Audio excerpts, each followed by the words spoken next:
Hello and welcome to the channel. If you're new here, my name is Nathan and I make these videos about Dungeons and Dragons once a week, typically uploading on Saturdays or Sundays based on my schedule with occasional midweek uploads here and there. And this video is kind of a special one. This is going to be an overview of my first 20 builds on the channel. I'm going to kind of do some statistics and give a quick synopsis of each of the builds and just kind of talk about things that I've learned along this journey making builds on the channel and just share some of the cool stuff I've made in kind of a broad form presentation. So if you like what you see, please consider subscribing. This will help make sure that you don't miss any content, and we'll keep you notified of all the things to come. And speaking of subscribing, a quick little announcement. As of the time I am recording this video, we are at 196 subscribers on the channel, which is a pretty significant growth since I started making videos about Dungeons & Dragons almost a year ago now. I think it's been about 10 months. But once I get to 200, and there's nothing special about this is just a personal goal of mine, I'm going to do a fun special video. So my dog, her name is Maggie. She's actually sleeping on my lap right now as I'm recording this. But once we get to 200, I'm going to do a special video where I make a kind of a sidekick build based on my dog and something that would be fun. We'll talk about the sidekick rules at Atasha's and that kind of thing. And it should be a fun thing to do. I might end up making it as our next video weekend, depending on how soon we get to that 200. So here is our agenda for this video in particular. I'm going to give some kind of go through some fun stats and maths about all of the builds I've made to this point. I'll talk a little bit about my future plans and kind of the things that the stats have shown me on things I might want to do going forward. Then I've got some graphs on kind of just the damage breakdowns and putting everything together in a visual format so we can look at it. And then I'm going to do a quick top level summary of all 20 of the builds. And I'm going to go in order from least popular to most popular by their current view count on YouTube as of when I recorded this video. So let's jump in and look at some statistics. So first, out of my total of 20 builds, I had a total of 143 and a third martial levels and 194.67 caster levels. And the way I determine this for half casters and third casters is I would just split the levels. So if I have a 10th level paladin build, that's 5 martial levels and 5 caster levels. If I have a 6th level arcane trickster rogue, that is 4 martial levels and 2 caster levels. So my average character has about 7 levels or so of being a martial and 10 levels or so of being a caster. In terms of kind of build broad categories, I made 5 builds that were a martial character where they were mostly just making attacks and that kind of thing. I made 11 characters that were a Gish or spell sword type builds where they are a martial character who is augmented by a fair amount of spell casting. And then I made 4 builds out of those 20 that were pure casters. In terms of subclasses I used the most times, the one that was the most popular that I chose the most was Hexblade, which I used 6 times. Battlemaster Fighter I used 5 times. I used Divine Soul Sorcerer 3 times. Conquest Paladin twice. Rune Knight twice. And then no subclass Fighter twice. And no Paladin subclass twice. Everything else I only used once across these first builds. Now, this is it's kind of an interesting thing here. So I made a graph of all the levels I took in all the classes. And as you can see, the pretty big winner there is Fighter. I used Fighter, Warlock, Paladin, Cleric, and Sorcerer. I had more total levels in those than any other classes. In terms of a little bit of stats here, so the median amount of levels in any class I had was 22, and that's the blue line you can see across the middle there. And then our first quartile, so 25% below is 10 levels, and our third quartile is 36 or more, so 75% is at 36 levels or less in terms of what I used. So the 4 classes I used the most were, first of all, Fighter. I had 80 total levels in Fighter. I used it 12 times, and the median number of levels there was 4. Next up is Warlock. I had 40 total Warlock levels. I used Warlock a total of 9 times, and interestingly, the median number of levels I took in Warlock was just 1. So 5 out of those 9 Warlock uses were all single level dips. I think 4 of those 5 were all Hexblade dips. So that speaks a little bit to how powerful the Hexblade dip is on a lot of characters. I'm probably going to try to use that less going forward. In terms of Paladin, I had 37 total levels and I used it 5 times with a median of 4. And then Cleric, I had 36 total levels. I used it 6 times with a median count of 6. Now, the 4 I used the least, I used Ranger. I had 10 levels. I used it twice with a median of 5. And then Barbarian, I had 6 levels, only used it once. Druid, 4 levels, only used it once. And Artificer, 3 levels, and I only used it once. An interesting thing to look at here also is the number of times I used, the average amount of levels I took in a class when I used it. And as you can see here, there's a pretty clear winner. The top 3 that I took the most levels in when I used them were Bard, Wizard, and then Monk. And it's kind of interesting. A lot of these are ones where you can do more things when with just a few levels, like Fighter or even Paladin or even Warlock is pretty low for the amount of times I used it. As I kind of talked about in my build summaries, which was kind of a series I did alongside these first 20 builds, when you have like a pure Bard or a pure Wizard, oftentimes you want to keep taking levels in that class. So future plans, and this is just kind of based on this graph and my current usage. So here are what my goals for like the next group of builds are to kind of get these averages back in line more with something that should be fair. So I want to use less of the classes that are at or above my 3rd quartile in usage. So less Fighter, less Warlock, less Paladin, less Cleric. That doesn't mean I won't use these, but I'm going to try to kind of tone them down. And I know especially for burst builds, it's really hard not to use Fighter. So that's not saying I'm not going to use these, but I'm going to try to do more of the other classes. And the main ones I want to make sure I get at least 1, if not 2 builds out on are the ones that are at or below my 1st quartile in usage. That's going to be Artificer, Druid, Barbarian, and Ranger. So in the next kind of group of builds, hopefully we should see more of those and have a little bit more of a balance in terms of the class content on the channel. And as you can see, one of the things I talked about when I first started making videos is how much I loved kind of heavily armored Paladin type characters.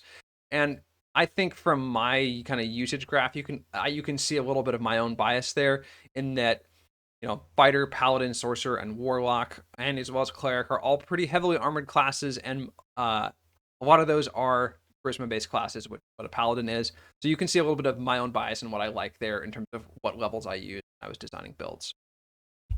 All right, let's look at some graphs, and this should be pretty fun.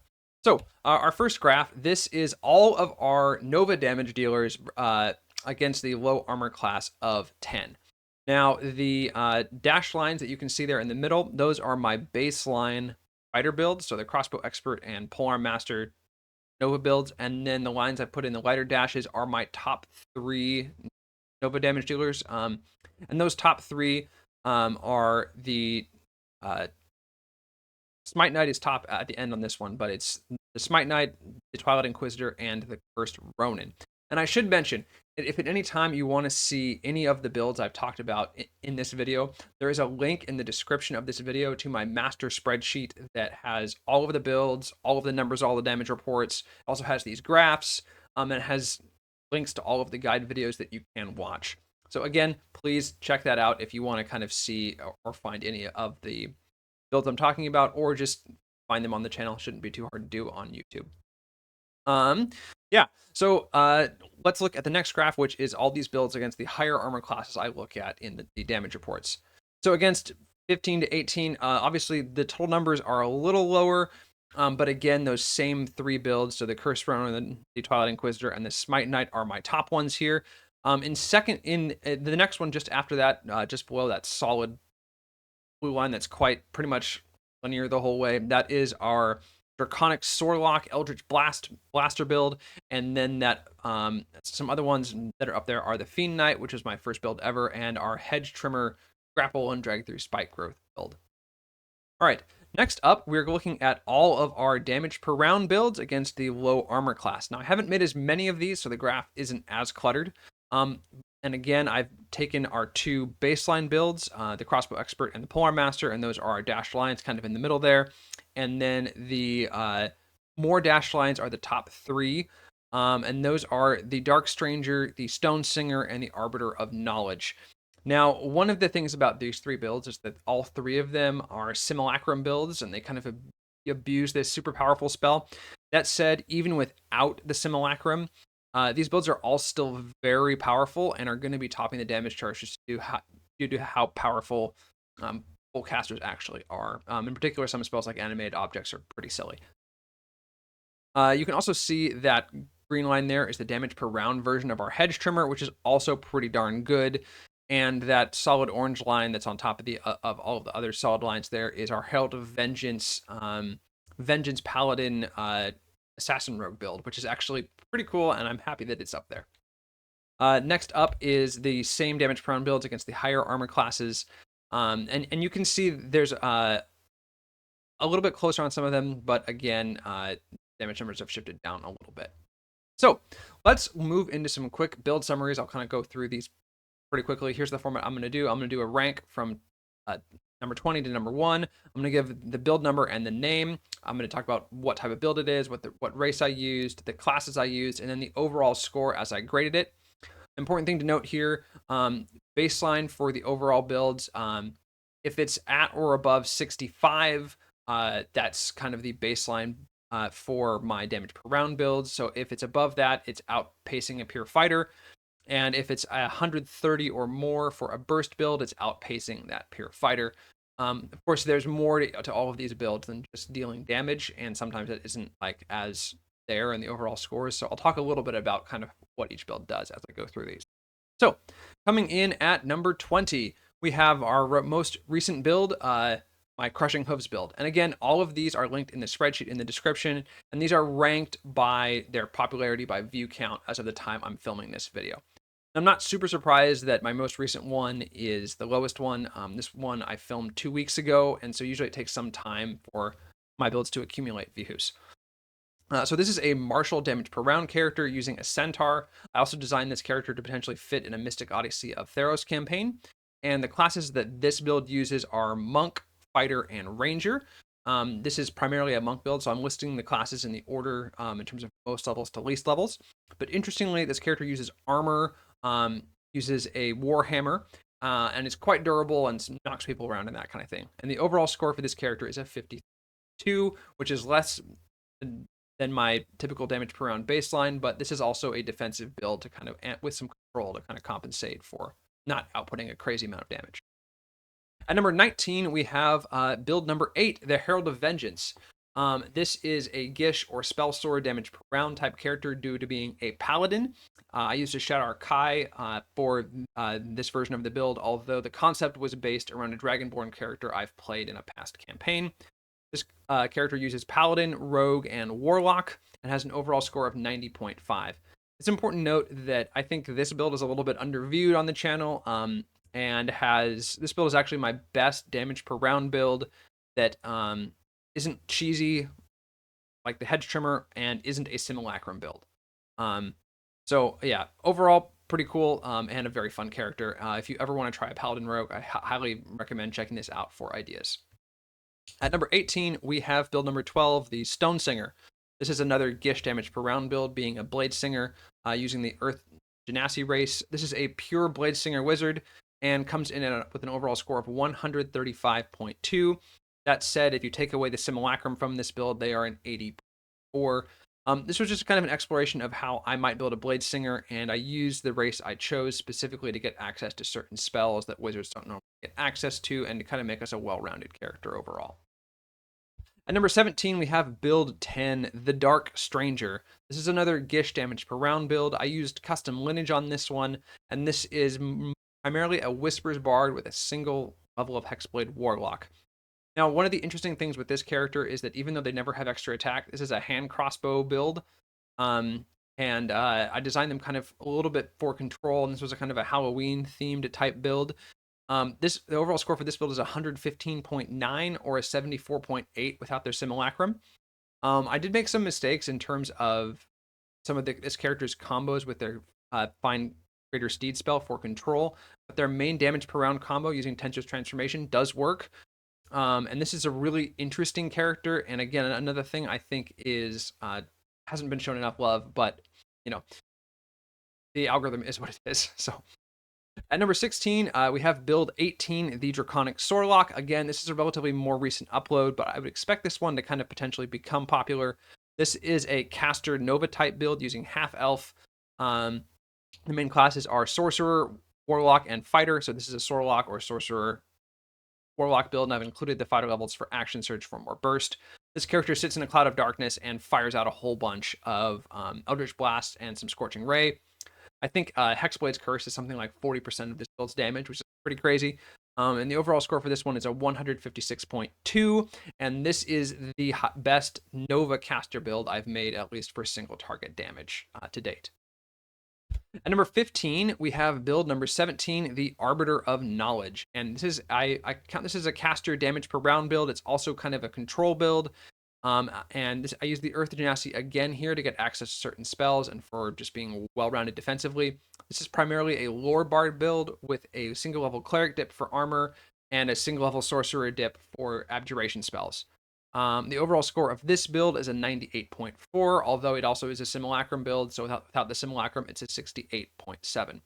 This is a really cool build. I think this is a build that if you're like me and you wait until everyone else makes their characters before you decide on what you do, this is a build that can kind of take you out of that, because using your multi-classes and your spell selections and your skill selections, you can kind of fill any hole that your party might potentially have.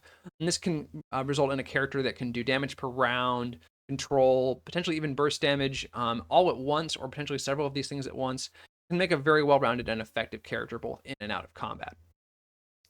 At number 14, we have build number 5, the Warlord. And this is a build that was adapted from one of my favorite classes in 4th edition that wasn't ported over to 5th edition. So I kind of tried to emulate what that class did. I graded this build as a kind of a Gish Spellsword Nova build, although it's primarily a support character. I used the Hobgoblin race out of Monsters of the Multiverse for this one, and this is an Order Cleric and Battle Master Fighter, and the overall score for this build is a 70.1, which is, it's good for damage per round, but this is a Nova character, but again, primarily a support, would be fun to play in the right group. At number 13, we have build number 4, the Living Anvil. This is actually a build I did before I pulled art for all of my videos, so I found art kind of represented here. This was my first damage per round build. This is a caster damage per round build using a Mountain Dwarf. And the main classes for this are Nature Cleric and Divination Wizard. So this idea of this character is to be this durable frontline Spirit Guardians blender build. We pull enemies into the Spirit Guardians with Thorn Whip and Telekinetic. And then we have Wizard for abjuration spells, counterspell. We have Portents. Overall, very cool defensive damage per round build that can just kind of be this strong point for your whole party. Overall score of this build is a 71.7, which is above the baseline damage per round that a full fighter does. In 12th place, we have build number 15, the Giant Scoundrel. This is a martial damage per round build that uses the Shadar Kai race out of Monsters of the Multiverse. This is primarily a Scout Rogue build, although we start with 6 levels in Giant Barbarian. We use a double-bladed scimitar on this character. I think this is the only build I've made in the first 20 that actually uses Barbarian. Overall, very durable, below the baseline damage per round, but overall is a very solid and very fun character. And I think this would be a really cool build to play. And the overall score of this one is a 53.5. At number 11, we have build number 9, the Dreadlord. This is another Gish damage per round build using the Dragonborn. I used the Gem Dragonborn out of Fizzbands. This is primarily a Conquest Paladin with a single level Undead Warlock dip. This was another build I did around Halloween, around the same time as the Dark Stranger. And kind of the goal of this build is to apply fear effects to control our enemies. And so it not necessarily focus on doing damage, but doing damage and control at the same time through the fear effect. And the overall score of this one is a 54.7. All right, going into the top 10. In 10th place, we have build number 13, the Ranger of the Depths. This is another Gish Spellsword Nova type character, although this character is a spell bow. For this character, I used Variant Human to start with a feat, and this is primarily a Fathomless Warlock with a little bit of Battle Master Fighter. Cool mix of archery and spells and just blasting enemies. Has some AoE potential. The overall score of this one is a 131.7. At number 9, we have build number 11, the Twilight Inquisitor. This is another Gish or Spell Sword Nova type character using the Bugbear out of Monsters of the Multiverse. Now, this is my highest overall score build that I've made, and this is a pretty nasty multi-class amalgamation of Gloomstalker Ranger, Battlemaster Fighter, Twilight Cleric, Paladin, and Hexblade Warlock. And the goal of this character is just to run in with a rapier in the first round and deal overwhelming damage to a single target and annihilate them, potentially burning a lot of resources to do so. Overall, very powerful build. This build actually outperforms on burst damage pretty much all other Gloomstalker builds I've ever seen. The only exception being like those auto crit assassin builds that assume surprise, which I did not do on this character. And if you want to make that assumption, sure, you can toss in rogue, but this build doesn't do that and still outputs pretty insane damage and just uses a rapier. So I'm pretty proud of this one. It's a really cool build. I highly recommend you check it out. Again, there's a link to this build in the spreadsheet of the description, or you can just find it on my channel by searching for it. At number 8, we have build number 19, the Gravedigger. This is my second most recent build, but it has become pretty popular. I would classify this as a Gish Nova build, although it's mainly a support build. This build uses the custom lineage race and is primarily a Grave Cleric with a bit of Divine Soul Sorcerer and Conquest Paladin. So this is a build I made based on a viewer's suggestion of using Path to the Grave. So what this build does is you Path to the Grave your target when you want to kill them, and then you quicken a Booming Blade and you smash them with a maul and drop a big Divine Smite on them and they explode. So kind of a gimmick build, but mainly support with the ability to just have this pocket nuke. The overall score of this is a 116.3. So overall, across the life of the character, it doesn't do better burst damage than my baseline fighters. But that said, this build eclipses those in burst damage as you get into the higher levels. So overall, very cool, very fun build. I would have a blast bringing a character like this campaign. At number 7, we have build number 2, the Compound Bow. This was my second build ever. This is what I would call a martial Nova character, even though it has a little bit of spell casting. This is a half-elf elven accuracy build using fighter, arcane archer fighter actually, battlesmith artificer, and arcane trickster rogue. The cool thing about this build is that it is an intelligence single attribute dependent build, making attacks and using intelligence for its spell save DC and the save DC of all of its arcane shots. Overall, pretty cool build. Has a lot of good themes going on for it. Overall score of this is a 109.6, although it does outpace the baseline fighter build as you get to higher levels. At number 6, we have build number 6, the Hedge Trimmer. And this was one I did both Nova and damage per round calculations for, and I would classify this as a martial build. So for the Nova version of this build, I used the Tabaxi, and for the damage per round version, I used a Centaur. This build is primarily Astral Self Monk with a little bit of Stars Druid and a little bit of Rune Knight Fighter. The basic premise of this build is I was trying to go as fast as possible and then weaponize that move speed. So we grapple our target, cast Spike Growth, and run around and drag them back and forth in it. Pretty gimmicky. I don't think I would use this in a long campaign, but it might be fun for a one-shot. The overall score of the burst version of this build is 173.1, and the damage per round is 100.6. So assuming you can meet the conditions on this build, it's actually really powerful. But I'm pretty sure that once you've done it once or twice, your DM would be like, please do something different, or I'm going to change things. So again, fun gimmick for a one-shot, but I'm not sure I would actually play this build in a serious campaign. All right, going into the top 5 in terms of popularity. And at number 5, we have build number 14, the Crossbow Rune Knight. This was a build that I've kind of had in my back pocket as a fun one to play. This is a martial Nova build. I used Dragonborn just because it's my favorite race. And one of the things I like about Dragonborn, as well as a Rune Knight, is they both have things that scale off your constitution. So there's a bit of synergy there. This is a pure Rune Knight fighter all the way from level 1, level 17. And the overall score of this build is a 112.4. In fourth place, we have build number 3, the Stormborn. This is a really cool build. It was my first caster Nova build. I used the Aasimar. This build is primarily Divine Soul Sorcerer with a bit of Tempest Cleric and Fighter for Action Surge for Burst. And this build is kind of how I would play a Tempest Cleric if I was going to make one. One of the things I don't like about pure class Tempest Cleric is they don't really have any good lightning blasting spells. But by using Divine Soul Sorcerer, we get all of the good sorcerer blasting spells like Lightning Bolt and Chain Lightning and that kind of thing. But at the same time, because we're a Divine Soul, we also have access to the best of the Cleric spell list, like let's say, command or spirit guardians and that kind of thing. But in addition to that, we also have both the blasting spells and the sorcerer and the cleric spells in the same casting stat of charisma.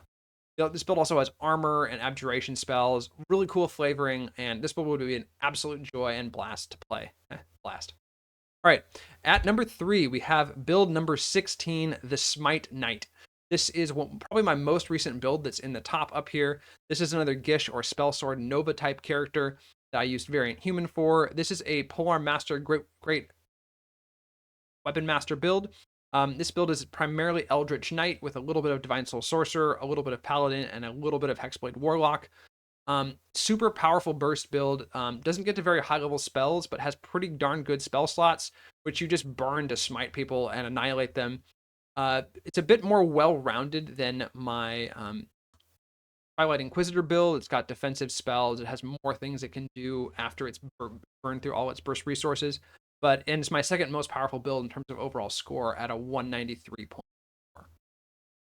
Coming in at number 2 is build number 7, the Cursed Ronin. This is another build that has super cool flavor. This is a Hexblade Samurai, another Gish Nova build. I used half elf here to be able to get access to elven accuracy.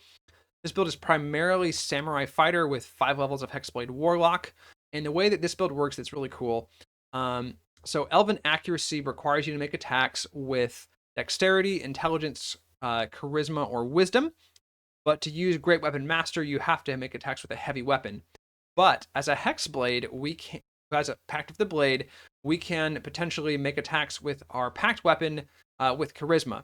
So this build can make Great Weapon Master attacks with charisma with the Elven Accuracy super advantage thanks to Darkness plus Devil's Sight.